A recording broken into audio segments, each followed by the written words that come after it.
Magandang balita para sa mga Kimpo fans. Noong Huwebes kasi, naglabas ang Dreamscape Entertainment ng isang nakakakilig na clip sa social media na nagpapakita ng sweet na pag-uusap ni Kim Chiu at Paolo Avellino.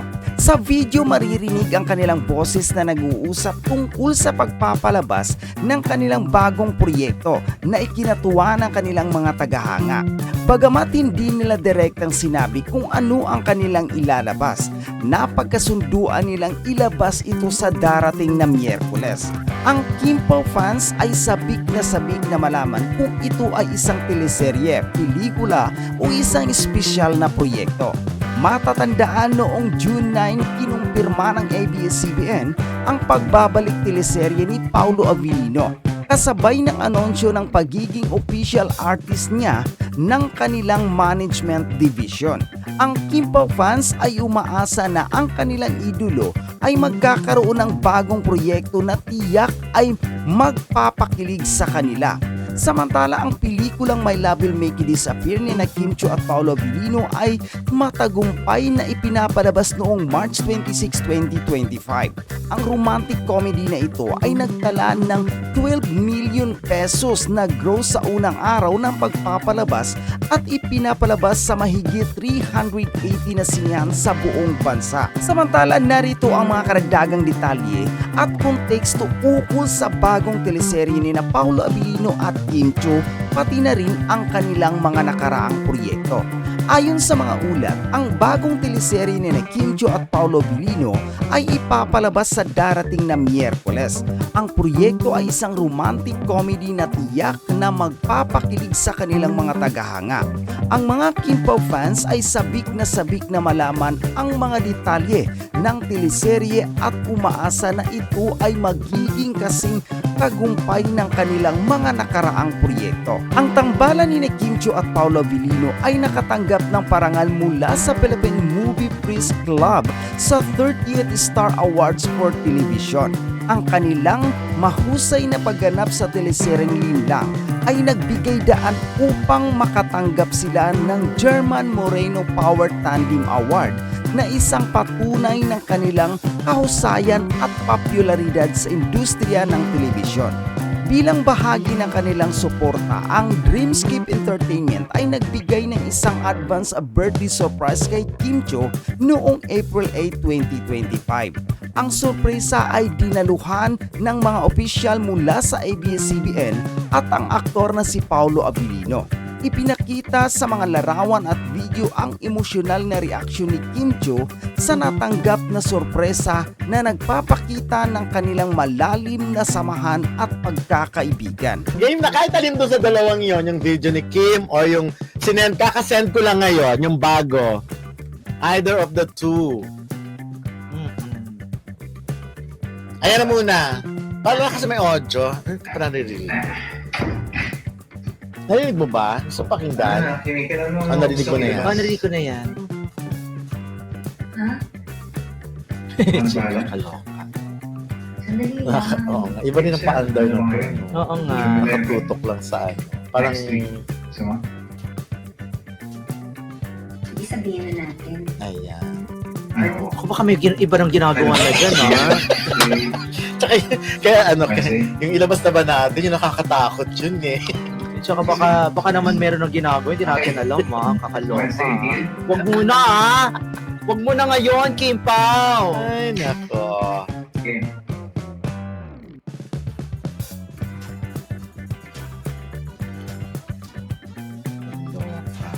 Ano na? O, ito na nga. O, tapos na. Ayan na, Tapos okay, natin go. kahapon eh. Mm-mm. Ay na nga yung Pilates, di ba? Hintayin na lang yon sa, di ba sa Wednesday yung sinasabi nila. Kailangan malaman natin by Wednesday. Pero kung di man natin malaman, hayaan Cherry na. lang. Oo, hayaan mo na. Kasi alis nga si Ray Pumali. Baka mga isang buwan niya siyang hindi makita. Hindi naman. Charot-charot Ano? lang. Okay, doon tayo sa Pilates. Ang dami lang kinilig doon. At least meron na namang dapat abangan. Pero akaloka kasi yung mga chika nung iba kong nakausap sa ABS-CBN. Sa susunod na lang natin pag-usapan. Baka nakakapasa trip kasi yun. Eto na muna tayo sa Pilates. Ray, Rachel Lucas, get well soon. Oo Masama na nga eh, pakiramdam niya. bigla. Sabi sa'yo, hinay-hinay. No, hinay-hinay lang. Huwag masyadong pilitin. Oo. Siyempre, health is wealth. Hindi ko pa na masyado nakaka-recover kasi gusto niya talagang Mag-work. mag-work kasi siyempre nakakainip din naman sa bahay. Correct. Oo. Nagluluto siya at kung ano mga pinagagawa niya, nanonood sa ating programa at saka sa Kimpaw, di yun. Okay. Ayun na yung Pilates. Papasok na yung video na. Ayan. Ang galing-galing ni Kim, no? Paano kaya kung ikaw yan? Ay, siguro nung mga 16 years old ako kaya ko. Siguro Nakapag-bending body nga ako Hindi, siguro kung ikaw yan, siguro bumigay na yung mga tablet dyan. Galaglag ka na dyan. Dati nakapag-bending body pa ako, tsaka nakakakaya ko yung ulo sa baba at sa taas yung paa. Ako nga eh. Pero ngayon, Diyos ko. Galing. Ganda talaga ng forma ng katawan ni Kim nung haba ng mga bias. Pero ako, yung para okay na yan, para sa silent, dinedicate niya yan para sa mga taong may ganyan, mga silent battles. Like, ikaw ba may mga silent battle ka sa buhay? Lahat naman yata meron. Hindi ko naman pwedeng sabihin sa'yo na kung ano yung Ganun battles yan. yun. Kasi silent nga, di ba?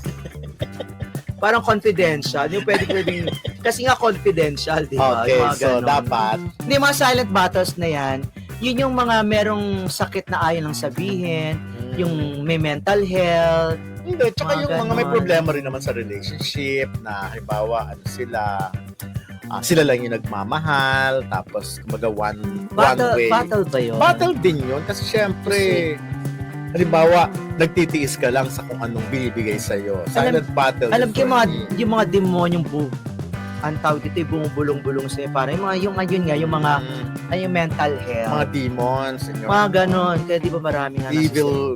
Yes, Ganon. mga evil kinembot. Mga ganon. Pero si Kim wala naman siyang silent battle. Wala. Diyos me, ang galing-galingan ni Kim, di ba? Kung paano paglabanan. For sure, meron din ito. Meron din yan kasi Dumarating din to sa point na minsan ina-assess niya ang sarili niya. Bakit hindi normal ang buhay ko? Hindi ko magawa yung mga gusto ko. Yung mga Correct. tipong gano'n, ang dami kong pera, sikat ako, pero meron akong mga bagay na gusto kong gawin na hindi ko naman magawa. So yung may mga ganon, may mga anxiety din yung mga, yun ang tinatawag yung silent battle. Siguro, kaya dinedicate yan ni Kim sa mga may silent battles dahil siya rin naman ay meron nito. Oo naman. For sure kasi like si Vice ganda nga, can you imagine, nasa kanya na ang lahat pero meron pa daw siyang mga ganung problema to the point na nagpa-konsulta na talaga siya. Lalo na Marami akong kakilala recently nga may interview din ako na gano'n. Hindi, lalo na yung mga artista kasi ang laki, parang napakalaki ng pressure sa kanila na marami silang fans na umaasa na ganito dapat yung image nila, na dapat palagi silang sikat. Yes. Tapos, sa mga artista naman, paano ma-maintain yung kanilang stature nang hindi madudungi sa yung pangalan nila, and then, paano ma-maintain yung kanilang lifestyle. Siyempre, kapag bumaba ang lifestyle mo, sabi naghihirap ka na, wala ka ng pera. Di ba ganun, marami It's a matter of silang... acceptance lang naman eh. Bakit kailangan maging silent battle? Actually, ang dami kasing tao na nata-time warp eh. Ang feeling nila forever silang ganun. Hindi kasi talaga may iwasan, hindi ka magkaroon ng mga ganyan. Minsan nga pagising mo sa umaga, bakit parang ang lungkot-lungkot ko? Bakit gano'n? Di ba? Bakit parang may kulang? Bakit parang ayaw ko nang pumasok? Ayaw ko nang lumabas ng bahay? Parang gusto ko na dito? May mga ganun, di mo talaga... O yung iba kasi midlife crisis naman yung tawag sa mga ganyan. Yung mga na-experience, or anxiety talaga. Pero wala naman akong maisip na pinagdaan. The last time na naka-experience ako ng anxiety ay nung pandemic pa. Nung hindi talaga tayo makalabas lahat. Yun lang. Pero aside from that, wala. Nung pandemic, wala akong anxiety. At ako meron. Marami kaming gano'n ng mga kaibigan ko. There was a time, bigla kami nag-messenger na para-paras pa lang nararamdaman namin na lalo na nang nababasa na namin na may ibang na-dead, nakakilala na namin ay mga gano'n. Wala akong anxiety. Siguro yung thought lang na ano mangyayari sa mundo, ganon. Mamamatay na ba tayo, ganon, ganyan. Yun lang siguro. Pero yung anxiety, kasi ang ginawa ko kasi nung ang pandemic, magluto, maglinis ng bahay, maglaba, alam mo ito, mag-workout. Kaya nga ako pumayat ng bongga-bongga dahil araw-araw ko nag-workout 2 hours to 3 hours. At wala akong mga weights yung kung ano lang available doon. Running lang sa bahay. Running sa bahay. Treadmill, Tapos yung barbell. wala akong barbell. Mga Mga maleta, mga bag na, lagyan ko ng maraming Hindi totoo, lalagyan ko ng maraming damit para buhatin. matas yung buhati ko, ganun-ganun Lalaki lang pamangkin ako. mo sa kayo. Hindi yun, lalaki na nung mga yun lang. Kaya nagkaroon na talaga ako ng parang nahiya talaga ako kasi nabumi ako, natanggal yung jacket ko. Dahil, Bigla lang kasi maluwag na sa bigla lang natanggal. Kaya pag gumingiti ako nakagalit. ako naman, wala. Wala. Yun lang yung anxiety ko nung parang ang tagal nang di nakakalabas. Tapos, pero the same kasi yung feeling namin lahat nung time na yun. Na parang, may ganun pala talaga. Tsaka yun nga yung kasasabi ko lang na parang na-interview ko siya. Nung pandemic, ganun din pala yung, may isang malaking personality na ganun ang naramdaman. Na biglang parang ang lungkot niya to the point na umabot din siya nagpa-consulta, nagpa-psychiatrist din siya. Kasi nga, hindi niya para malaman niya lang kung saan ang gagaling. Tapos sabi ko nga sa kanya, bakit hindi mo na lang isipin na counter blessing? Nung pandemic talaga, marami talagang artista ang nagkaroon ng mental health. Kasi nga, siyempre, paano, marami sila mga naiwang babayarin, di ba? May mga Yes. kinuhang ganito, ganyan-ganyan. Yun. Sa akin naman, ang anxiety ko, pagka sunod-sunod yung trabaho ko, kaya nga ako, pagkagaling ko sa trabaho, katag pinag-usapan natin last, pagkagaling sa trabaho, pag buong araw ko nagtatrabaho, kinakailangan lumabas ako, magpunta ako ng bar o kung saan man, makakita man lamang ako ng ibang tao, ganun, para ma-relax ako. Baligtad, ako naman tinutulog ko talaga. Parang sinasabi mo tulog, Kaya diba? happy talaga ako pag nakakatulog ako eh. Actually, to be honest, looking forward ako lagi sa pagtulog. Yung parang gusto kong matulog agad yung ganyan. Bakit parang wala epekto? Talaga ba? Hindi ako naniniwala. I am parang- much happier. Wala epekto na yung tulog mo. Siyempre, putol-putol yung tulog. Putol. Ako yung visit ko sa buhay, yung visit ko sa hindi ko iniuwi sa bahay. Ay, hindi, nung pandemic, Ilalabas ko yan. kahit nung pandemic naman, nagpo-post ka ng mga, nagnonomo-nomo ka mag-isip. Mga ganun, okay lang. Pero Wine. yung sa akin parang ano lang yun, parang chill lang, mga shala-shala. May kinig lang ng mga Earth, Tas- Wind, and Fire. Correct. Tapos mag-wine siya, tapos meron mga keso-keso. Pero yung keso May naman keso. Ay, wala pa. Anong keso? Mani-mani lang. Mani-mani pa siya. Pasala naman yung mga mani-mani. Di ba? Pwede naman ka. Wala na yung mga keso-keso. Yung mga pabulok na keso, di ba? Mga Slice. Ay, alam mo, ang mahal na Mas masarap. keso, ang mahal na matagal. inuud pa. Oo, totoo. Oo naman, pero the more yata na matagal at mapaho, mas mahal at masarap. Correct. The more nga, di ba, na luma, di ba, sinasabi na priceless, mas mahal. Ayun. Yung mga antique. Pero at least for The more na pangit, mas mas tatagal ang buhay. hindi. Hoy, ikaw nagdi-discriminate ka ng Hindi, the tao. more, Sabihin sa'yo ng mga nanonood sa akin, Ray, tumingin ka muna sa salamin. hindi, ano? the more na yung mga pangit. Ako din naman ganun eh. The Meron more na may pangit, dapat the more na maging matapang ka sa buhay. Walang dahil, pakialam. Siyempre, hingit lang kayo na dahil pangit ako kayo. oh, hindi. congratulations. Oo. At least O ganyan, pangit, ganyan ang pananaw mo sa buhay. pangit ka maganda ako, di quits ka. Nahirap naman kung dalawa kayong pangit na nagkatalo. Oo, hindi yung away ko. Kung pareho ka maganda, nagtatarayan At hindi tayo yun, di ba? Yung Yung parang pangit, hindi. Siyempre maganda. Hindi, ako nice naman for Kip to dedicate yung mga ganyan. Kasi talagang may inner peace pala sa Pilates eh. May Totoo. kasi kaligayahan. Alam, yung pag-dedicate ni Kim dyan sa Pilates, isa lang ibig sabihin din yan, na kailangan nyo din naman mag-workout or magkaroon ng interest sa sports. Kasi totoo yon, kapag ka nag-workout kayo, tumatakbo or kung ano man ang sports nyo, nakakawala yun ng ano eh. Totoo Nakakawala ng naman. Kaya anxiety minsan, yun. kaya na, halimbawa ako nagbalik ako sa running, parang nadidisappoint ako pag hindi ko nabubuo yung ang running walking carry Masyado mataas ang standard mo sa running. Kasi nga naka 22 rounds ako ng Marikina Sports Complex na walang pahinga. Nung time na yun before pandemic, ngayon hindi ko na kayang gawin. Konting running, kailangan i-walking. Oo, gano'n naman talaga na. Meron kasi siyempre, parang bigla ako nagkaroon ng problema sa tuhod na hindi ko alam. The right side lang. the right. Naalala ko pala, noon kasi nung nagba-volleyball kami, there was a time na nung hinabol ko yung bola, tumunog yung tuhod ko. So hindi ko siya pinagamot. Pinagyan ko lang siya ng ng ice pack. Mali pala 'yon, dapat pinapatignan ko pa rin. Anyways, So sa mga dadaan Kim, ha. at saka si Kim nakakainggit, yung ganun grabe, hindi ko na ma-experience yung ganun. Kaya kailangan si Kim hindi talaga siya tumigil. Otherwise, magkakaroon ng pagbabago sa katawan niya, Correct. magkakaroon siya ng mental health. Kung gano'n. Kasi tama lang naman yung ginagawa niya para mawala yung mental health niya. Kaya kayo, katulad yung sinabi ko, gumawa kayo ng mga paraan para maalis yung mental. Again, katulad ng pilates, working out, mag-gym kayo. Kasi sa loob ng gym kasi maraming lalaki na guwapo, mga magaganda. Nakakawalan ng anxiety. Nakakawala. Siyempre, makikita mo, wow. Sabi, ang dami lalaki doon, ang sayati. Wale. Ang sayati, bisaya Ang yung sayati. Ayan, ito pa. Contract signing ni Paolo sa Star Magic. Bakit super tahimik? I mean, walang masyadong publicity. Kung if we're talking about yung mga na-interview siya, after Ang that, tanong ko, gusto ba to ni Paolo na ganito lang? tingin ko, baka hindi niya rin masyado. Pero hindi contract signing, syempre. Minsan kasi may say din naman yung mga artista pag Sabi niya, ganyan. mas tahimik, okay na. Oo.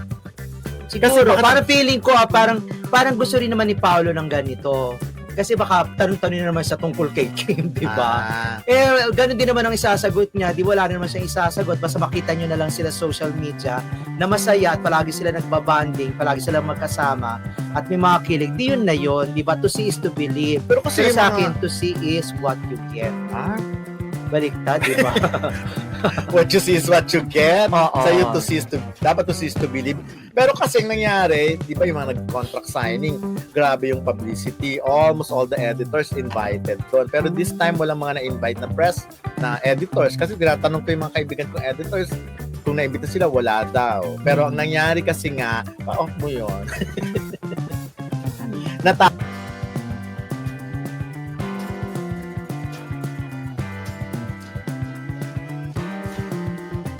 Kaya yon hindi na muna nag-invite. O baka yun.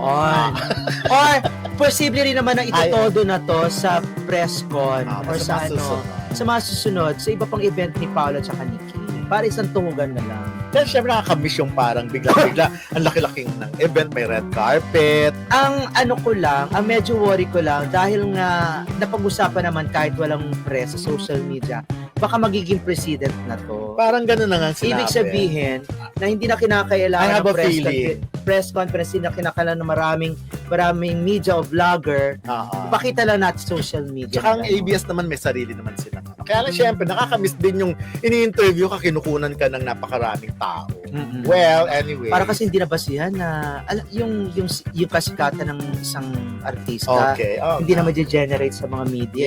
Yes. Oops. Grabe, kasi nasabi mo yan. Bilang Hindi naman, member ng kaya lang media. Tayo naman kasi, darating tayo sa panahon na ganyan, kaya dapat nag-iipon tayo. Chararat. Pero tingin ko naman, baka gusto rin ni Paolo na gano'n. Oo. Tsaka yung binulong ko sa'yo, isa yun sa mga Baka reason. pwede rin ganon or something. Okay.